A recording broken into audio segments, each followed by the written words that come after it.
বাপুজি কাকে পানি দেব? সাহেবকে পানি দে। নিন বুঝু।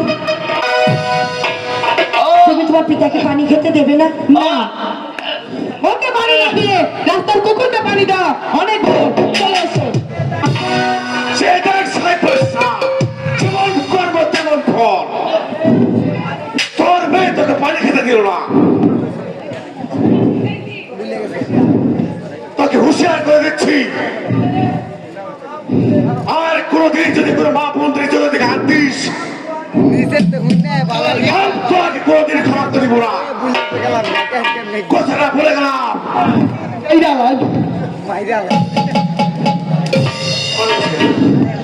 কি অসহ্যই মানবিক অত্যাচার! সামান্য মনোরাজ হয়ে এটা সংগত। আমি আবার